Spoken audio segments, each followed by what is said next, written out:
By dickish, I mean we don't use anything that's intentionally scary or painful to hurt or scare our dogs in the name of training, okay? Note that word, training, okay? So in a training situation, we're not using anything that we would intentionally use to cause a fear or pain response in our dogs, okay? Hold that thought, okay? Now, a lot of people think because of this, we don't set our dogs boundaries, okay? That actually couldn't be further from the truth, okay? Because we're going to talk about something called management, okay? Note that word, okay? Management, okay? Used to prevent our dogs from finding the inappropriate behaviour more rewarding than the appropriate behaviour, okay? Management is the process that we use to set our dogs up for success before we train, during we train, after we train, and when it's not safe to train, okay? As much as humanly possible, okay? In management, as much as humanly possible, we will not intend to use pain or fear as much as humanly possible, okay? However, management and training are two different things, okay? People often assume that because I'm a force-free trainer, okay, that means that if my dog somehow leapt into the road, it means that I wouldn't pull her back. No. Sorry guys, that's not training, okay? That's an emergency, and yes, I would use a management technique of using some sort of degree of force very quickly to pull her back onto the pavement. However, that is an emergency. That is not a daily occurrence. That was a daily occurrence, okay? Something is seriously wrong with my training plan, okay? And something is seriously wrong with my daily management strategy, okay? A lot of people have also said, well, you know, what about sheep chasing? What about livestock chasing, okay? For dogs on partnerships, there is a fantastic invention out there. It's called a lead, okay? And it's you can get it from any store, practically, okay? Coming to a supermarket near you. This fantastic invention called a lead, okay?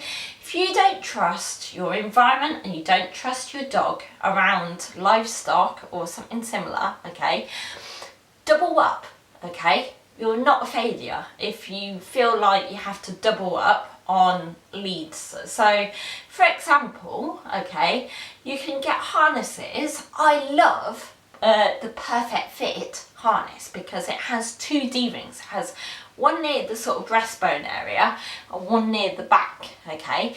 So it means if, in God forbid, you know, your lead fails, okay, one clip fails, at least your dog's still attached, okay? So as well as training, as well as proofing your recall, as well as making sure that when you're in an environment, you're putting your dog in a situation that they can cope with and not put them in a situation where they're not able to practice inappropriate behaviours, okay, that's fab if you can do that. However, in a situation where you can't always do that all the time, okay, one management strategy could be to have a lead and to have a close-fitting, well-fitting harness. Again, I love Perfect Fit, okay, and they're fantastic because sending your dog's measurements, and it's basically the sort of harness equivalent of getting some sort of tuxedo personally customised to your dog's measurements, okay? You can't get like more perfectly fitting than that. Anyhow, I'm not sponsored by them, okay, but they're just bloody good, okay? So enough of that. Getting back onto the topic, okay, so that's management, okay. Training and management are two very, very different things, okay. If my dog, Betsy, was on a walk and she was about to fall off a cliff, and now let's imagine for a moment that instead of her being female, she's a male and she's got balls, I will grab her balls, or his balls, okay, I will grab his balls to make sure he didn't fall off a cliff, okay, whatever, okay, because guess what, that's an emergency management strategy, okay. If you're having to grab your dog's balls every day or multiple times per year, again, look at your training and your management plans, okay, something's seriously wrong. If it's a once in a lifetime occurrence, that's a little bit different, okay. So again, there's a difference between training and management, okay. Like if you have a reactive dog, I wouldn't recommend a method out there that relies on startling your dog by physically manoeuvring it to look in a different place as a training strategy. I don't recommend that whatsoever. However, if you were unable to control your environment and you had to be in a enclosed space that you couldn't escape from and you couldn't control any bit of your environment, would I pick a dog up to get them out of Dodge? Yes, I would. What can I do to make it a less traumatic experience for them in the case that we might have to use a slightly less than force-free management approach once or twice in their lifetime, okay? What can we do? We can make sure our dogs are conditioned to being picked up and handled, okay? We can make sure that our dogs find putting a harness on a nice thing, okay? We can make sure that our dogs are conditioned so regularly checking in works for them, okay? So going back to the bank account analogy just for a second, sort of went on a long ramble there, okay? So every time, every time your dog gets to practice a behaviour that we don't want, okay, again, it's taking £1,000 away, so we don't want to leave our dogs overdrawn, okay, through life, okay, but you know, if there was that once in a lifetime emergency situation that you have no control about, you judge your buffing, brilliant, no control about or limited control that you should have and you could have put in the element of control but couldn't because you're human, you know, think about how you can make sure that doesn't happen again, okay? So think about your dog's equipment, okay?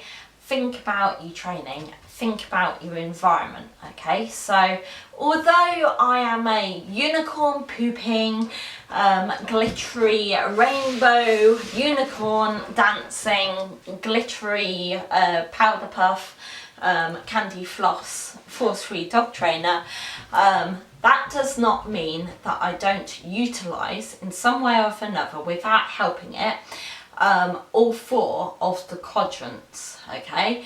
Now that's another video altogether, okay? But the bottom line is in training, because training and management are two different things, in training I don't intentionally ever use a method that is intentionally going to scare or hurt a dog, okay? In management, there may be an emergency management strategy in life that I'm not proud to use, and if I have to use it, I have to seriously think about how I can make sure that situation doesn't happen again, or I can limit that situation from happening multiple times, okay? But training and management are two very different things, okay? Hopefully people find that video interesting and helpful, and that's why when people say about purely positive trainers, okay, there's no such thing, okay? that's a term invented by people that perhaps aren't as educated about, you know, force-free training, and they've got the wrong idea of the stick, okay? It's not possible to just use one quadrant, okay? As much as we might want to, I don't know. But the bottom line is, I don't use fear or pain or intimidation or anything like that to train my dog, okay? And I make sure, to the best that I can, I don't use it in management either, okay? So hopefully you've enjoyed that. Hopefully you've enjoyed that and found it interesting. If you find it useful, thumbs up, subscribe, and possibly share as well. Thanks for listening. Put your feedback in the comments below. Bye.